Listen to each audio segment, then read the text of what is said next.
Son las 9 de la noche en punto tiempo del centro de la República Mexicana. Qué gusto que nos esté acompañando aquí en el Heraldo Televisión. Yo soy Manuel Zamacona, a nombre de mi compañero Maximiliano Espejel, que además la anda pasando muy mal, usted sabe, allá en León, por supuesto con la gastronomía que hay, por supuesto también con todo el arte culinario. Más adelante vamos a estar haciendo un enlace con mi querido Max Espejel. Pero en fin, les doy la bienvenida a la mesa de análisis y debate político que como todos los días le llevamos aquí a través de esta señal. El día de hoy hablaremos de las mentes criminales en nuestro país, aprovechando que es el Día Mundial contra de la Salud Mental, perdónenme. Además, es un tema muy interesante y del cual hemos estado llevando pues diferentes artículos a lo largo de este día aquí en el Heraldo Televisión. Fíjese, en los últimos años han surgido casos de personajes cuyos crímenes han sido atroces, Y además nos hacen preguntarnos qué hay detrás de todas estas mentes. Entre estos personajes está el caso de Juana Barraza. ¿Usted la recuerda?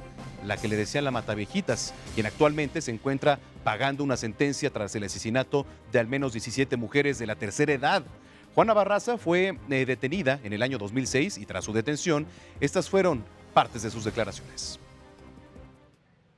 Empezamos a discutir yo y la señora por el dinero de que yo le dije que pues, no estaba bien lo que ella me pagaba.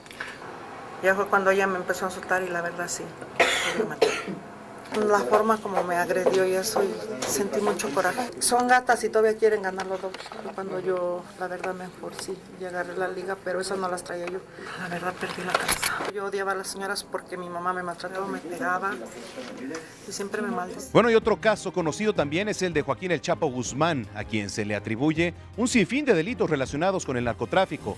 Joaquín El Chapo Guzmán logró escaparse de las autoridades en 2 ocasiones. La última, usted la recordará, el 11 de julio de 2015, a través de un túnel, o bueno, eso fue lo que se dice, que permitió salir desde el interior de su celda allá en el penal del Altiplano.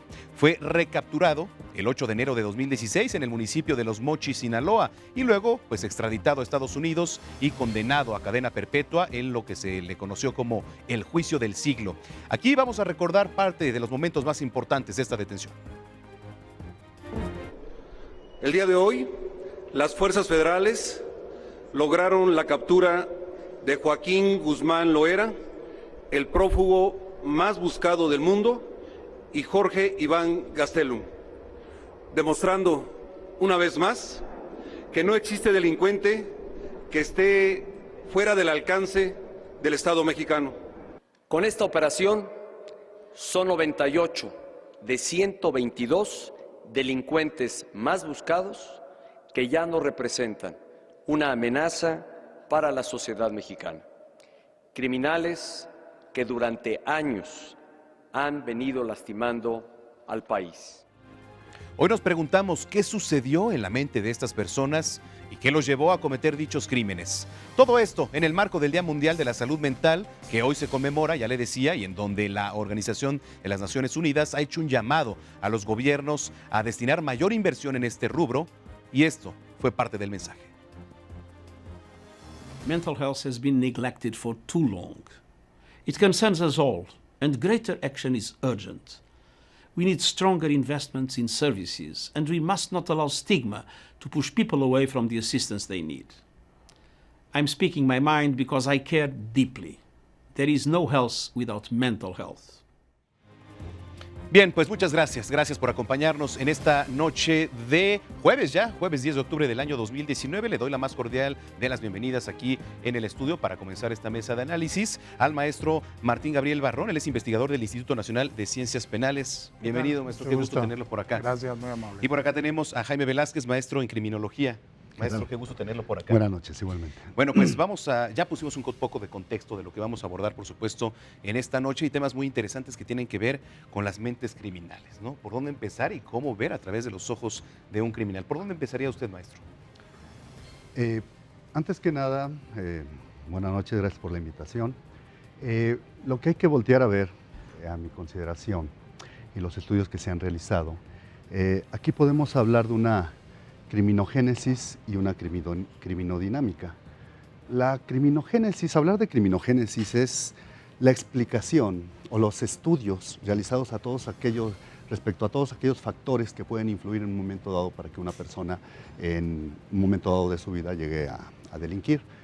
Y la criminodinámica es la explicación precisamente de todos los procesos que se siguen para que esta persona finalmente delinca.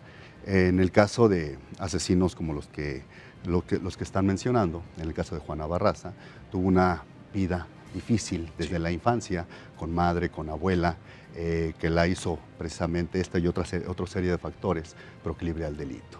Sí, por supuesto. La primera que dijo, ¿cómo se llamaba? El primer de los factores. Criminogénesis. Criminogénesis. Que esto tiene que ver, por ejemplo, desde los factores que contribuyen, desde las personas de chiquitas, a llevarlas a cometer todos estos actos. Sí, de hecho, en esta criminogénesis vamos a observar, por ejemplo, se estudia todo aquello, como lo mencioné, que hace proclive a una persona o que la pudiera predisponer en un momento dado.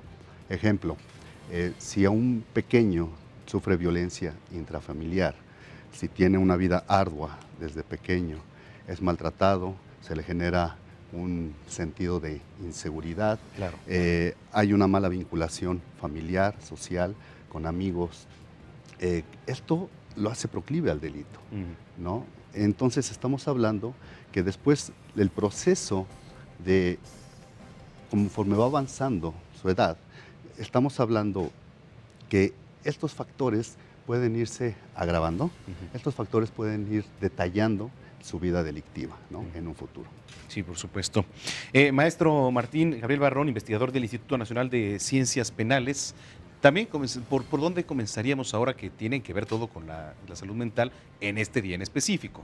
Bueno, aquí tenemos un problema. En México en realidad no existen estudios de esta naturaleza.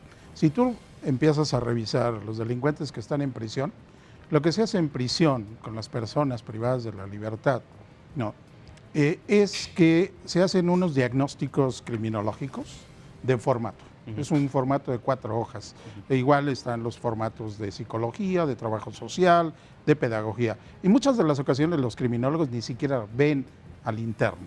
Entonces nos falta muchísimo trabajo en materia criminológica dentro de los centros penitenciarios. Yo te puedo decir que ahorita, con toda la problemática de violencia que tenemos en el país, Sí. no sabemos cuál es la salud mental de los internos que están privados de la libertad. ¿Qué tanta importancia tiene así, eso? O sea, esto es gravísimo. ¿Por qué razón? Porque no sabemos qué pasa por la mente de un sicario, Claro. qué pasa por la mente de un secuestrador, qué pasa por la mente de un violador. Ujú. No tenemos los estudios. Claro. No sabemos en realidad qué es lo que está pasando en la delincuencia en nuestro país y en la violencia.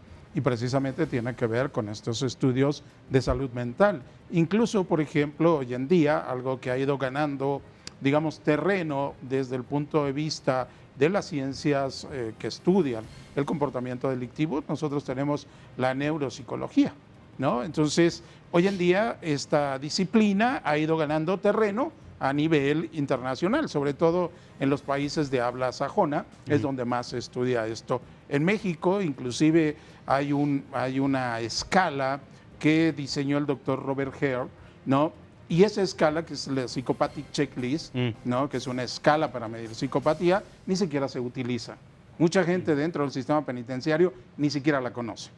¿Qué tanta importancia tiene eso? Y eso es muy importante porque esa es una parte para poder determinar cuántas personas pueden presentar rasgos o son psicópatas y que pueden haber cometido un delito, que no necesariamente tiene que ver con la forma de crianza, ¿no?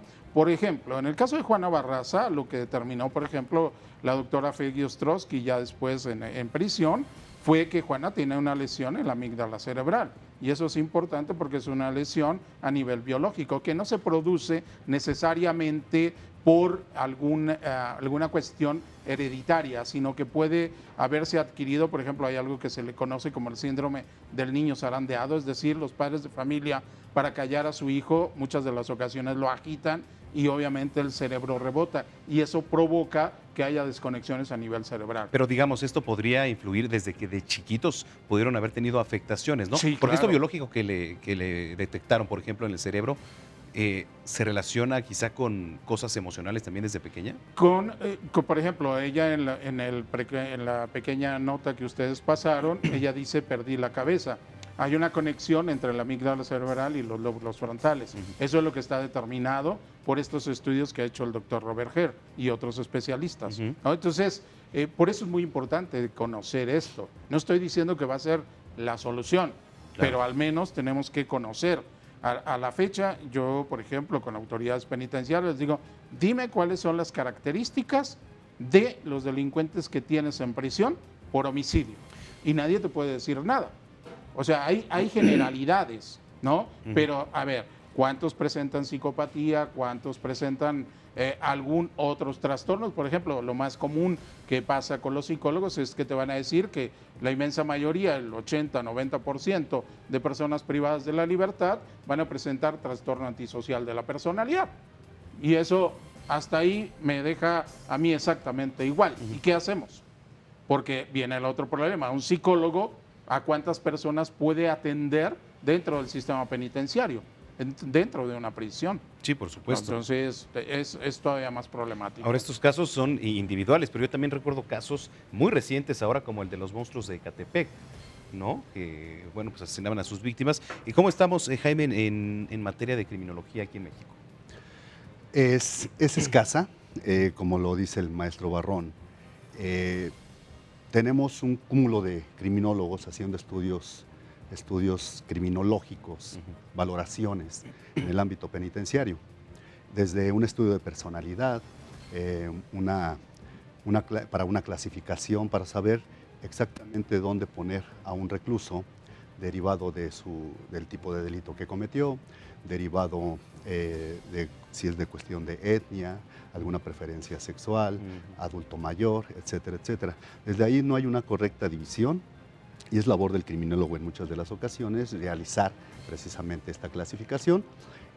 Continúa un estudio pronóstico, un diagnóstico, pronóstico y tratamiento. Se establece un tratamiento con el afán de personalizar estudios respecto a la persona y en ese sentido aplicarle estudio, trabajo, educación, bueno, etcétera.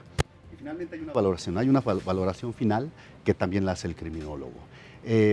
Hoy día ha tenido grandes avances el criminólogo, puesto que ya se está ubicando precisamente en otras áreas, en el ámbito empresarial o corporativo, por ejemplo, ¿no? Para las cuestiones de manejo de cámaras, cuestiones de logística, protección a funcionarios, entre otros ámbitos, ¿no? Entonces hoy sí ha ido ganando un terreno el criminólogo, ¿no? La intención es, por ejemplo, en el ámbito empresarial, desde un inicio ubicar a través de una entrevista si una persona cumple con el perfil.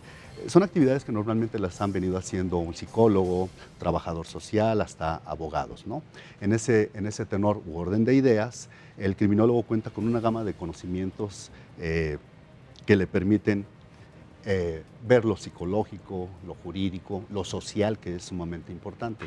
Ese es el ámbito que hoy día tiene el criminólogo. Oye, vamos a darle la bienvenida rápidamente vía Skype a Feggy Ostrowski. Ella es directora del Laboratorio de Neuropsicología de la Facultad de Psicología de la Universidad Nacional Autónoma de México. Feggy, ¿cómo estás? Qué gusto saludarte. Hola, muy buenas noches. Buenas noches, aunque sea lejitos, pero aquí estoy. Gracias. Bueno, pues aprovechando el Día Mundial, por supuesto, de la Salud Mental, platícanos un poco, seguramente nos estabas escuchando, pero si no, te ponemos en contexto. Estábamos platicando acerca de las mentes criminales, cómo operan, y algunos datos también, por supuesto, en materia de salud mental. Mira, yo creo que para entender la mente criminal hay que entender qué es agresión, qué es violencia y los diferentes tipos de violencia. Entonces, creo que todos los humanos sentimos agresión, que estamos equipados con un equipo biológico para responder cuando alguien nos ataca o ataca a un ser querido. Y eso tiene que ver con un aspecto evolutivo. Pero la violencia es una agresión hipertrofiada, es una agresión que tiene la intención de causar un daño físico o psicológico en los demás o en ti mismo. Entonces, para entender las mentes criminales tienes que entender que la violencia es aprendida, mientras que la agresión es inherente al ser humano y que hay diferentes tipos de violencia, no es tan sencillo, ¿no? Entonces, para hacer como un resumen, hay violencia que es secundaria, que es producto relacionado con esta cuestión de salud mental, de condiciones como cuando estás deprimido. La gente muy deprimida en general es agresiva física o verbalmente en contra de la pareja o en la gente que los rodea. La gente que tiene efectos de drogas también va a tener violencia.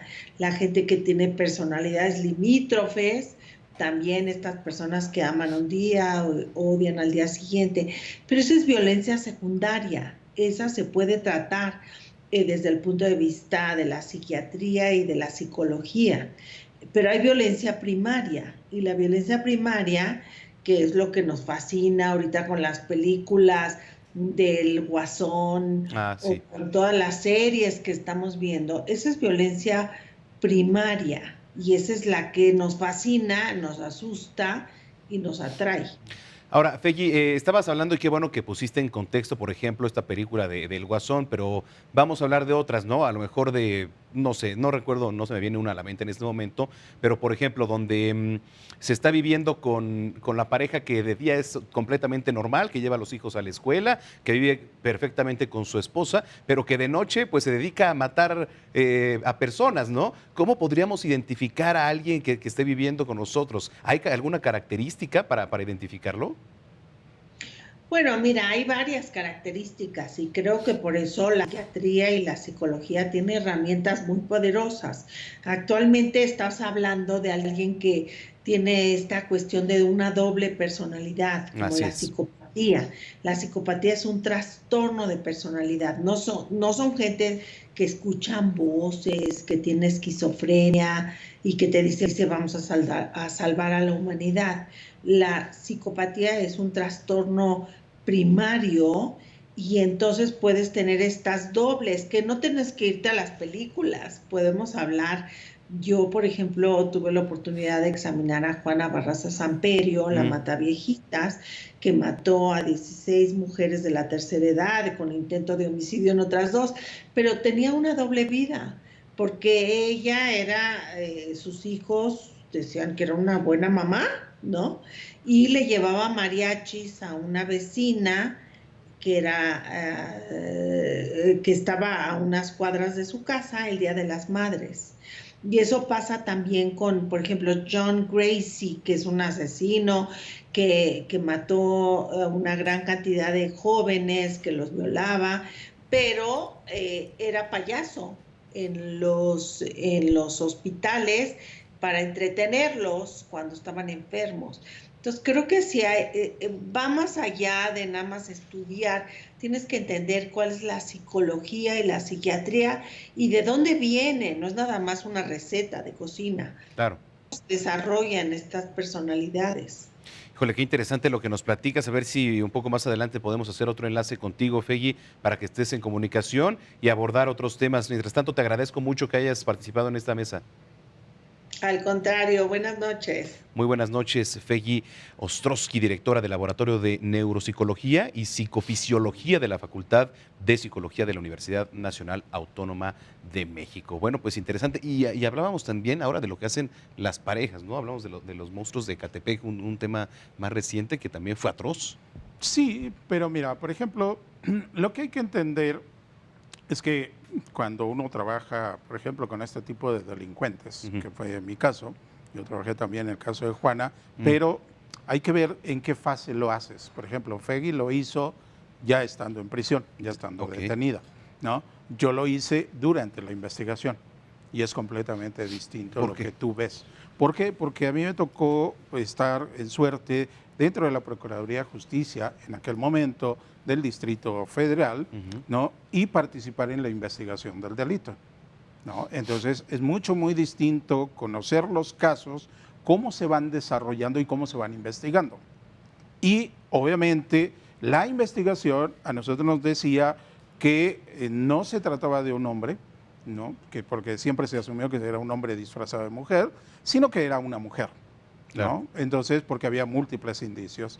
Algo que, por ejemplo, la Procuraduría nos señaló es por qué el número de homicidios, se ha manejado equivocadamente incluso el número de homicidios. A Juana se le imputaron 16 homicidios y 12 robos. Aquí lo interesante es que nosotros teníamos en la Procuraduría más de 60 robos a adultos mayores. Ok. Entonces, nosotros teníamos más de 60 robos a adultos mayores y teníamos 32 homicidios, de los cuales en 10 homicidios había huellas dactilares. Pero había una característica, los peritos en criminalística, ¿no?, decían que eran fragmentos. Hay una característica en la mano izquierda de Juana, que Juana, la primera falange del dedo índice y del dedo medio, casi los tiene cercenados por un accidente que sufrió de niña. Entonces, cuando ella tocaba y dejaba sus huellas, quedaban fragmentos, pero al momento de cotejarlo, es su huella completa.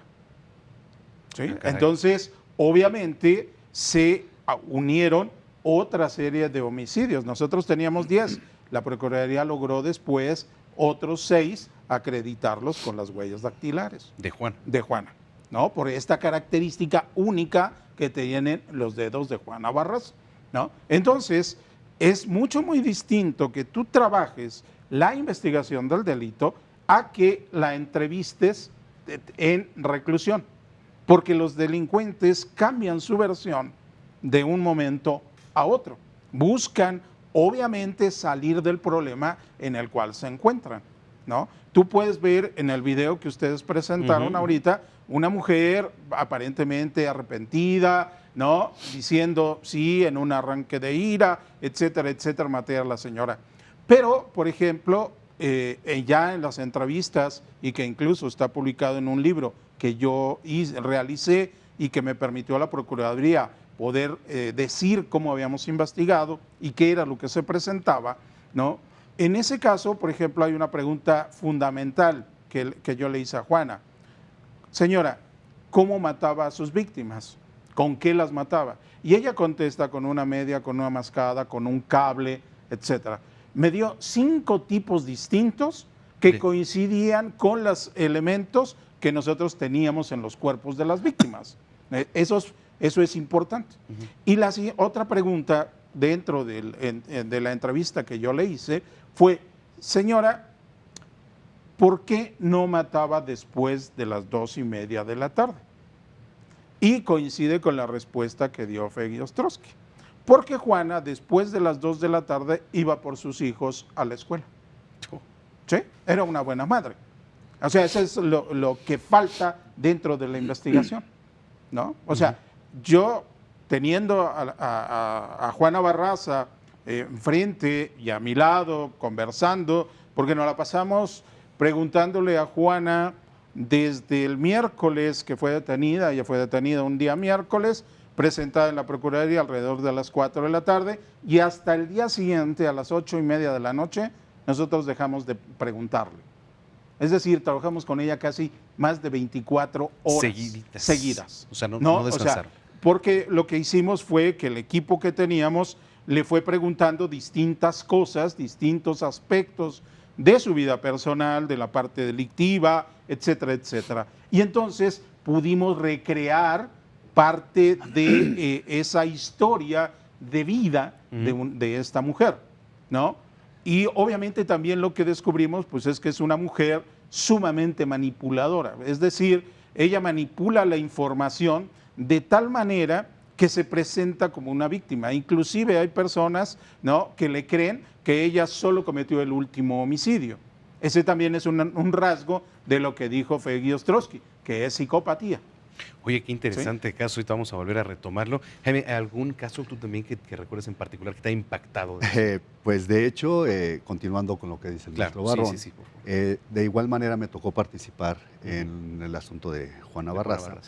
En un principio, en efecto, de inicio se pensaba que era hombre, por la fuerza con la que constreñía a sus víctimas, por la fuerza que tenía. Sin embargo, después cuando se supo que era mujer, la Procuraduría realizó diversos operativos. Hubo operativos, por ejemplo, de parques y jardines, de checar enfermeros, enfermeras, porque se pensaba que por ahí las observaba y entonces las adultas mayores eran, digamos, una víctima, estaban vulnerables, ¿no? Obviamente la señora Juana Barraza las observaba, las seguía. Muchas ocasiones cuando llegaba a casa, ya sea que tocaba o las iba siguiendo, si tocaba una persona, pues obviamente se evidenciaba que estaba alguien adentro porque le abrían. Hay veces que ella introducía la llave, la misma adulta mayor, y entonces es que ella abordaba. Tenía esta facilidad para caer bien. Se vendía de alguna manera que permitían las señoras el acceso de Juana Barraza. Nosotros comenzamos a tener el patrón de huellas dactilares, fragmentos dactilares. Principalmente teníamos de los dedos pulgares. Teníamos una carpeta que cada vez que llegábamos a un lugar de los hechos, abríamos esta carpeta, lo teníamos amplificado de tamaño carta y a veces ya ni siquiera era necesario observar la carpeta. Ya teníamos, digamos, la imagen fotográfica del fragmento dactilar de los pulgares que se encontraba en algunos objetos en donde Juana Barraza mataba a las personas. Entonces, fue el seguimiento básico que se le dio. En efecto, fueron más hechos los que tenemos documentados, conforme a fragmentos dactilares, por ejemplo, que estuvo en otros hogares, ¿no? Podrían ser posiblemente más homicidios. Se le adjudicaron 16 y con eso tuvo para darle 754 años. Sí, en efecto, la señora Juana Barraza, cuando se le detiene, de momento lo niega, después dice que nada más había sido ese caso, pero inmediatamente los fragmentos fueron ingresados en la base de datos AFIS y entonces se confronta contra las huellas latentes que se tienen y una vez que nos manda el resultado nos da la relación que con qué averiguaciones previas se relacionaba. Adultas mayores en particular. Adultas mayores en particular. ¿Por qué? Tenía un pasado conflictivo, tuvo una infancia dura, se dice que su madre la vendió, su abuela la violentaba, sufrió agresiones sexuales. Toda esa vida, el estar observando diariamente ese tipo de agresiones, no fue para ella una vida fácil, al grado de sentirse víctima a la postre. Entonces, sentía un recelo y un resentimiento hasta esta figura materna o la de la abuela, adultas mayores. Entonces, llegó un momento en el que obviamente necesitaba, por ejemplo, ella sacar todo eso, ¿no? Momentos de catarsis. De momento lo llegaba a hacer con la lucha libre. Era llamada la dama de la noche, algo así, ¿no? Sí. Entonces, yo quiero pensar que de momento ahí ella sacaba todo lo que traía. Una vez que básicamente iba dejando de entrenar o de luchar, necesitaba otra manera de cómo sacarlo. Digo, esta es una manera de ver la manera en cómo lo cometía.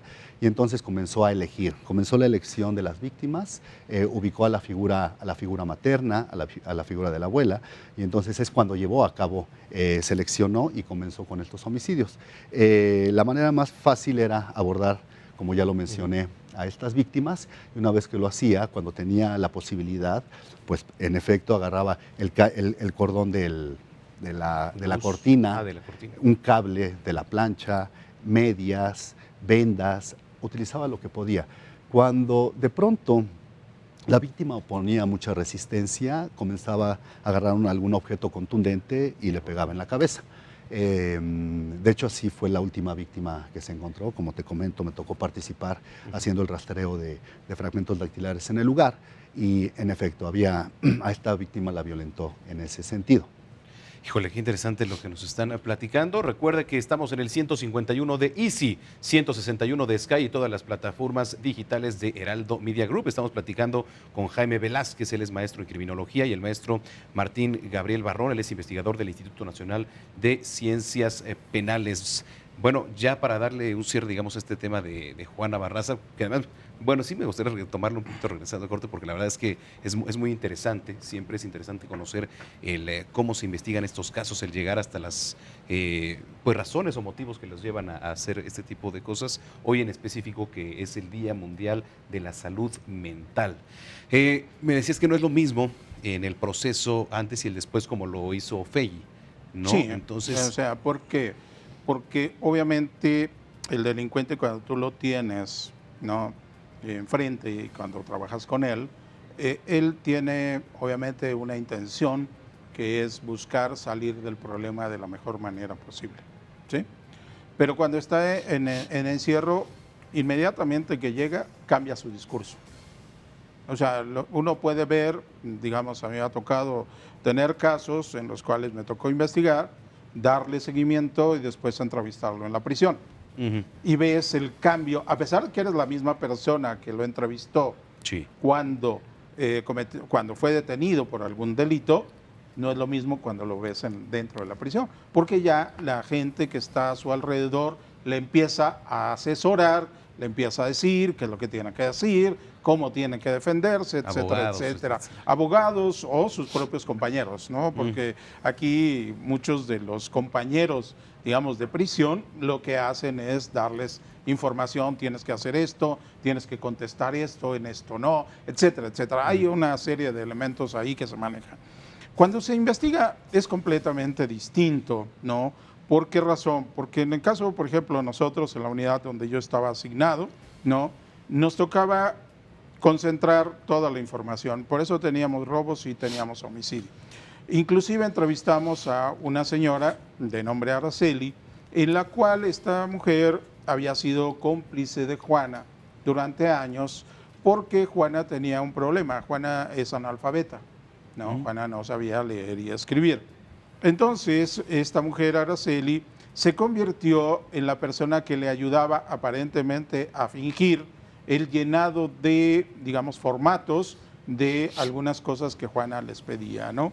Y entonces nosotros le preguntamos a Araceli, le dijimos, oiga, pero Juana no sabe leer y escribir, ¿no? ¿Usted cómo asume que Juana era enfermera? Ah, porque salía con una bata y decía IMSS.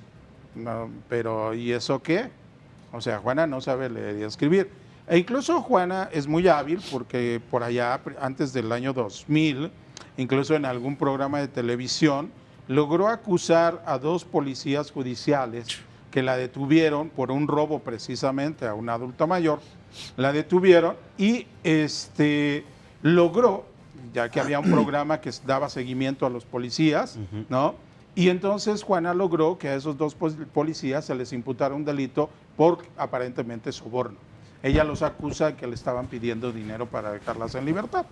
Después, este mismo argumento Juana lo va a usar cuando dice que los 2 policías que la detuvieron, que además los policías no sabían ni qué estaban haciendo, ¿no? Resulta que Juana, ya en el juicio, cuando los carea, le dice a los policías, no, tú me pediste 100,000 pesos para dejarme ir. Los ponen cara a cara, los digamos. pone cara a cara y entonces, ¿qué es lo que resulta? A los 2 policías les habían dado, junto con quien detuvo realmente a Juana, que fue el inquilino de la última víctima, ¿no? Resulta que Juana toma la información que había salido en prensa de que a los 2 policías y a este joven les habían dado 100,000 pesos y un departamento. Entonces, la información Juana la distorsiona de tal manera que hace aparecer a las otras personas también como victimarios, como que la querían extorsionar. Sí. Entonces hay que tener mucho cuidado con precisamente este tipo de personas, ¿no? La personalidad, por ejemplo, de un psicópata, siguiendo lo que marca, por ejemplo, Robert Hare, ¿no? Nos va a decir que son personas muy manipuladoras, que son personas que mienten con muchísima facilidad. Aunque tú las descubras en la mentira, ellos siguen sosteniendo su verdad. Claro. Y van cambiando el discurso de tal manera que te pueden convencer. Y hay muchas personas. En el caso de Robert Hare, lo que Robert Hare dice es, puede ser que un psicópata sea un juez, puede ser un político, puede ser un médico, puede ser un docente, puede ser un juez, etcétera. O sea, hay múltiples formas en cómo un psicópata, digamos, convive socialmente y la gente no percibe qué es lo que está sucediendo. Por eso yo en mi primer comentario decía que siendo salud mental, este es un problema central que se debe de estudiar en los centros de reclusión. ¿Por qué razón? Porque ahí tenemos una muestra de lo que está generando la sociedad. Algo muy simple. ¿Por qué cambió el patrón en las formas de delinquir de la delincuencia organizada? Hasta antes del año 2000, la gente de la delincuencia organizada privaba de la vida a sus opositores con un tiro en la cabeza y todo el mundo asumía que eso se trataba de delincuencia organizada. ¿Cómo pasamos a descuartizar a una persona? ¿Cómo pasamos a hacer que la vida de una persona no tenga un sentido para un sicario? Y puede ser también que tengamos sicarios que se pueden convertir en delincuentes seriales. Claro. O sea, ¿por qué? Porque no todo el tiempo va a estar matando, sino que con su mismo modus operandi, él puede cometer delitos por su propia cuenta. ¿No? Entonces, aquí hay un problema que no sabemos, hasta el momento, no tenemos información fuera de lo que está en reclusorios, ¿sí? No sabemos quiénes son las personas que están como sicarios.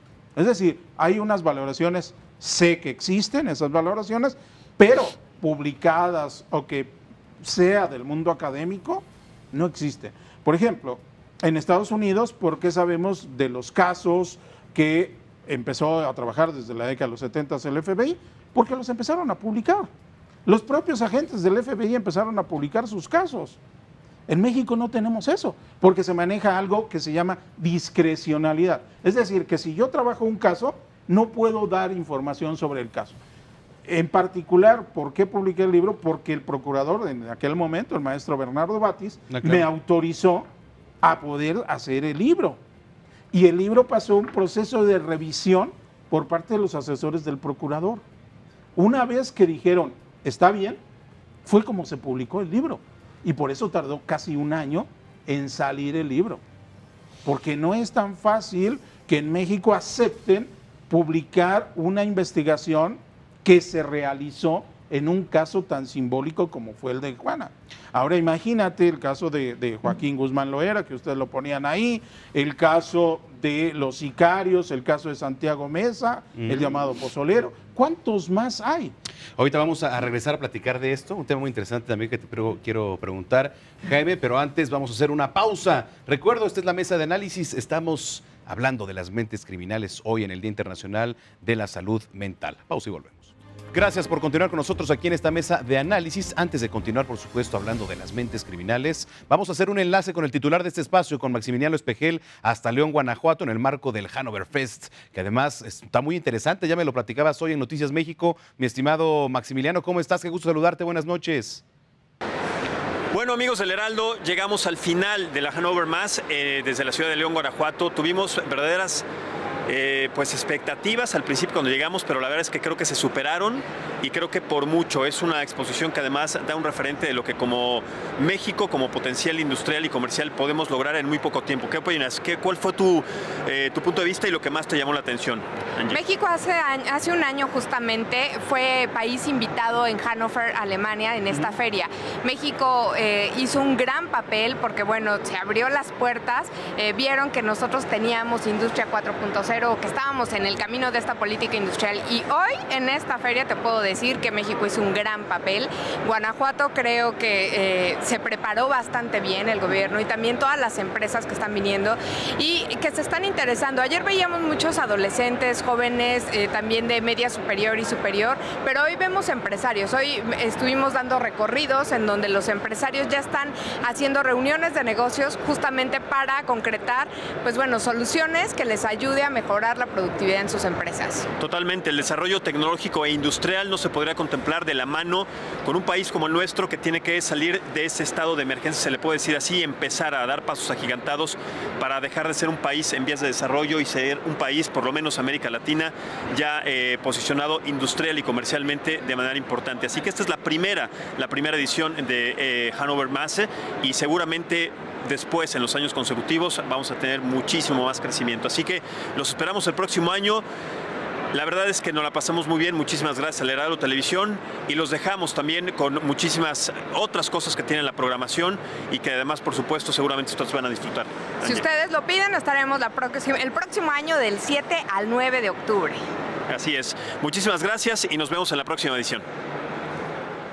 Muchas gracias, Max y Angie Chavarría, por supuesto, por este enlace allá hasta León, Guanajuato. Regresamos, estamos hablando de las mentes criminales, de los casos, por supuesto, más emblemáticos aquí en nuestro país. Hablando del Día Internacional de la salud mental, yo quiero preguntarte, Jaime, vemos ahora en universidades de Estados Unidos a jóvenes, realmente pues, jóvenes que llegan, que rocean a sus compañeros, por decirlo. Ha habido muchos casos allá, se da tiro por viaje, ¿no? En universidades. ¿Qué tanto, digamos, en la psicología influye? Aquí no se ve eso prácticamente. Digo, ha habido un caso en Monterrey de un chavito, ¿no? Que pues ha sido excepcional, pero realmente aquí en México no se ve, en otras partes del mundo. ¿Por qué en Estados Unidos se dan más estos casos? ¿Tiene que ver algo en particular ahí?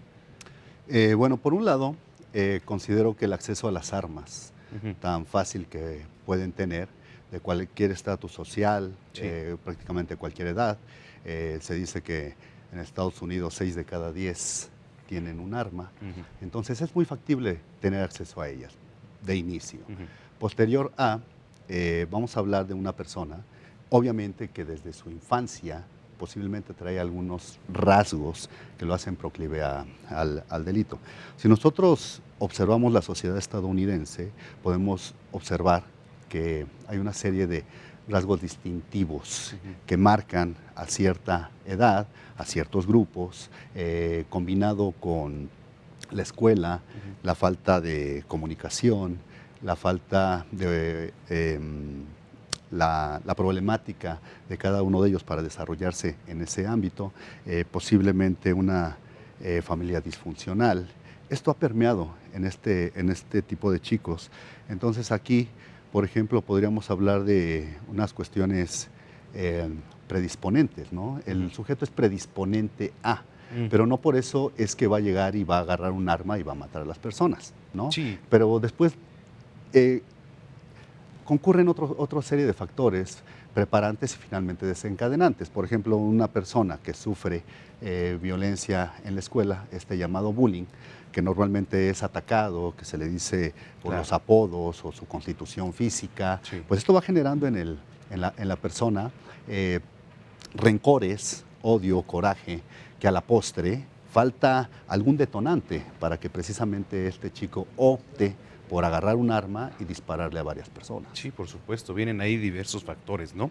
Bueno, vamos a regresar un poco aquí al tema de lo que estábamos tocando y antes de irnos a otro caso en particular, como lo fue el del caníbal, de la Guerrero, quisiera tocar antes el tema porque lo habíamos cantado al inicio de este espacio de Joaquín El Chapo Guzmán, ¿no? A diferencia de lo que nos platicabas de Juana Barraza, hay otro tipo de cuestiones ahí en esa mente, ¿no? Sí, hay, por ejemplo, en lo que preguntabas ahorita, si nos seguimos en una clasificación del FBI, eso es un asesino en masa, lo que tú preguntabas ahorita. Okay.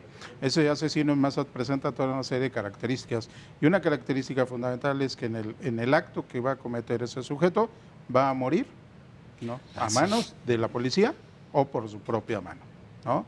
Está establecido más o menos el criterio, las personas utilizan de 3 a 6 armas de fuego, ¿no? Ese es un estándar, ¿no? El acceso a las armas es importante, pero sobre todo, no solo el acceso, el manejo de las armas, porque una cosa es tener acceso y otra cosa es poder manejar las armas. Y además hay un discurso contra quienes han generado una inestabilidad social en esa persona. El caso de la masacre de El Paso, Texas, es el más claro ejemplo, ¿no? Entonces, bueno, ese es un tipo y la persona presenta ciertas características. Está estudiado perfectamente en Estados Unidos.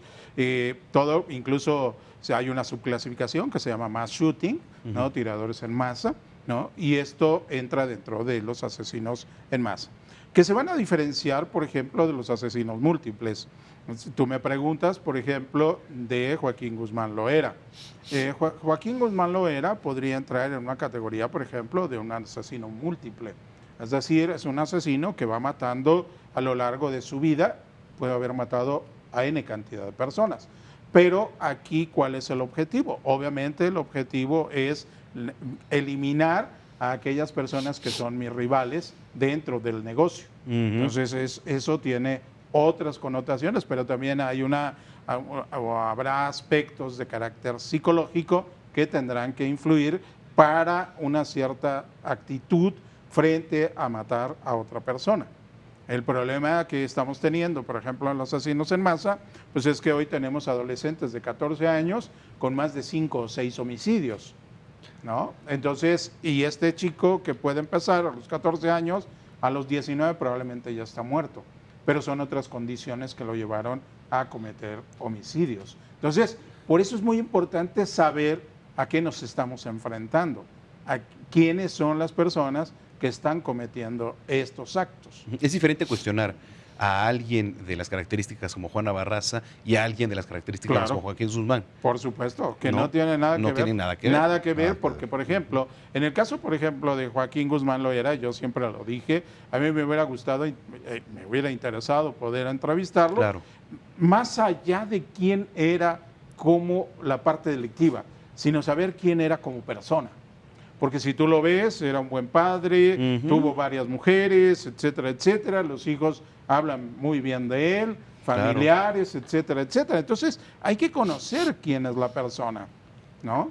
En este desdoble, un poco lo que decía Fegui, por un lado, tienes una vida en el día normal y en tus actividades laborales eres el mejor, inclusive homicida, que pueda haber, ¿no? Entonces, por eso es muy importante saber quiénes son y cuáles son sus historias de vida, ¿no? Eso es muy Las historias de vida son muy importantes, ¿no? Entonces, bueno, esto es relevante poder seccionar, y en el último caso que tú decías de de José Luis Calva Cepeda, Ujú. conocido como el caníbal de la Caníbal. Guerrero, por ejemplo, en el caso de Calva Cepeda, pues lo que nosotros tenemos, por lo menos de información, es la presunción, porque pues, no se hicieron una serie de estudios, la presunción de que comió parte del brazo de quien había sido su pareja sentimental, ¿no? O sea, él mata a una mujer con la cual había convivido como pareja sentimental. Entonces la mata y corta parte separa el brazo a partir del codo, y se encuentra en su domicilio esta parte sin la mano. Entonces, esta parte estaba, digamos, cocinada, ¿no? En un sartén, y se suponía que había comido parte de esto, ¿no? Pero eso no lo sabemos. ¿Por qué razón? Porque existe la duda si Cepeda se suicidó o lo mataron, ¿no? Por algunas contradicciones que hubo ahí con el caso de Cepeda, pero pues tampoco se le hicieron los estudios pertinentes para saber si había comido o no carne humana, ¿no? Sí. Entonces, pero tenemos casos de otras personas. Gumaro de Dios, un delincuente que estuvo en Cancún, en Quintana Roo, él sí decía haber comido más de 5 personas. Comido Y más de Gumaro de 5 Dios personas. ya falleció. Jaime, también te tocó vivir el tema de caníbal. El caníbal de la Guerrero, claro. Hablando de salud mental, el tema que nos ocupa, sería oportuno mencionar la serie de circunstancias que permearon la mente de esta persona para que en una edad adulta ocurriera, mató a 3 personas. Ujú. ¿Qué pasa con Calva Cepeda? Él era integrante de una familia donde falta la figura paterna. La madre era muy rígida y solía violentarlos. Calva Cepeda opta por escaparse de casa, se va de casa, ¿no? La pasa mal, regresa.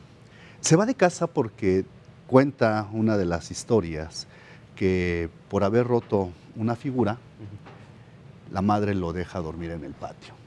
Lo deja dormir en el patio en condiciones inclementes climatológicas, en donde pues a él le pegó mucho. Él escapa, comienza con el consumo de drogas, comienza a robar poco, finalmente regresa a casa. Entonces siente esta necesidad de vincularse o ligarse con mujeres, se casa con una, tiene una hija, se separa, pero después entonces ya él comienza a desatar esta serie de situaciones criminales en las que le da en efecto muerte a 3 personas. Bueno, la primera, una novia, que de pronto ya no se sabía dónde estaba, se da parte de las autoridades y se le vincula. Una sexoservidora y esta última víctima, que es a la que... Hay 2 versiones, ¿no? Una inclusive menciona que cuando llegan a casa ya la tenía en efecto un brazo en una sartén, friéndose, y que inclusive había otros aditamentos para consumirlo, ¿no? Por otro lado, mencionan que él iba a dárselo de comer a sus perros o a su perro, ¿no? Entonces están las versiones. Olía mal, por eso es que él se dice que él de esa manera intentaba desaparecer estas partes del cuerpo. Las otras las tenían en bolsas negras metidas en un closet, ¿no? Por ejemplo. Se dan cuenta, la gente percibe el olor, la parte de las autoridades llegan por él y en su intento de fuga salta del balcón y cae en el piso, ¿no? Tiene un golpe en la cabeza, que es cuando lo detienen o lo agarran. Viene un proceso, lo llevan al reclusorio Oriente y es donde, en efecto, dicen que se suicida, porque él venía, una vez que llega al reclusorio Oriente, arrastra una serie de dificultades de violencia. Sí. Él es golpeado por custodios, bueno, por lo menos eso es lo que se refiere, ¿no? Y un maltrato muy grande por parte de los mismos internos. Entonces dice que a través de eso él se quita la vida, deja un recado póstumo en el que pide perdón a la madre, a las exparejas que había tenido, un recado que por ejemplo a mí me tocó analizar, y en efecto menciona y pide perdón, ¿no? en una carta. Y ese fue el final de Calva Cepeda. Wow. Entonces, ya nada más para concluir, no se nace con este tipo de cuestiones psicológicas, se van haciendo a lo largo de la infancia. Neurológicamente hablando, sí podemos ubicar que en partes del cerebro, como la amígdala, como la región del hipotálamo, del tálamo, la región prefrontal, pueden sufrir alguna serie de daños a través de algún accidente. Mencionaba el maestro cuando se agita un niño. Entonces, esto causa una afectación. Por ejemplo, la amígdala controla las emociones, ¿no? Entonces, si una persona tiene una afectación en esta parte del cerebro, posiblemente no tenga la emoción ni y va perdiendo cierta sensibilidad. Sí. Entonces, si a una persona con estas características se les pregunta de pronto si tiene o le muestran algún tipo de imagen o ve alguna cuestión atroz, posiblemente no tenga esa emoción de impacto, ¿no? de visualmente sentir feo, ¿no? Como tal vez cualquier ser humano. Entonces, esto, en conjunto con otra serie de circunstancias que se pueden devenir en la infancia, en la adolescencia, la no aceptación, el sentirse menos, cuestiones que lo pueden frustrar, la falta de oportunidades, violencia, violaciones por parte inclusive de familiares, etcétera, etcétera, pues llega un momento en el que precisamente esto se activa y entonces ya son más propensos a delinquir, ¿no? Y pueden cometer crímenes atroces. Se habla por ejemplo, de que son personas narcisistas, ególatras o egocentristas, que tienen un buen contacto con la gente, generan una buena empatía. Es decir, son personas normales y que nosotros los podemos observar en cualquier lado. ¿Sí? Un psicópata lo podemos observar en cualquier lado. Y posiblemente no sea tan fácil distinguirlo, ¿no? Es a través de una serie de pruebas, posiblemente, cuestionarios, baterías, etcétera, de que podemos percatarnos. Pero no toda aquella persona que tenga tendencias psicópatas o sea un psicópata va a cometer un delito, ¿no? Sí, por supuesto. Y ya nada más para finalizar, porque tenemos 2 minutos de programa, hablando de películas, ahorita que nos están diciendo, ¿ya vieron la película del Guasón? No, todavía no. No lo han visto la película del Guasón. Bueno, yo les platico un poquito. Va desde el análisis, porque si usted va con la idea de ir con los niños y que va a llegar a ver una película de ciencia ficción o de que unos superhéroes se enfrentan contra el Guasón, pues está totalmente equivocada. Va desde la perspectiva justamente del análisis psicológico y qué es lo que lleva a pues se vuelve por supuesto en un criminal a hacer lo que hizo. Yo agradezco mucho, Jaime Velázquez, maestro en criminología, que hayas compartido estos minutos con nosotros. Muchas gracias. Gracias de verdad por estar aquí. Y maestro Martín Gabriel Barrón, investigador del Instituto Nacional de Ciencias Penales, de verdad, muchísimas gracias. Gracias por compartirnos gracias por la aquí. Invitación. Esta noche estuvo buenísimo el programa y además pues las experiencias siempre enriquecen mucho. Gracias. Muchas gracias. Bueno, le decía, yo le recomiendo, cada quien hace lo que quiere, pero le recomiendo que vayan antes, usted adulto, a ver la película y si usted así lo decide, pues llevar al pequeño, no menores de 10 años, porque de verdad, pues no le van a entender muy bien y la otra, pues puede haber ahí cuestiones un poco envoltorias. Soy Manuel Zamacona, a nombre del titular de este espacio, Maximiliano Espejel. Los espero mañana en punto de las 3 de la tarde en Noticias México, a través de la señal del Heraldo Televisión, y en punto de las 8 de la noche en el Heraldo Radio 98.5 de FM. Gracias, que tenga usted muy buena noche, pásela bien y hasta entonces.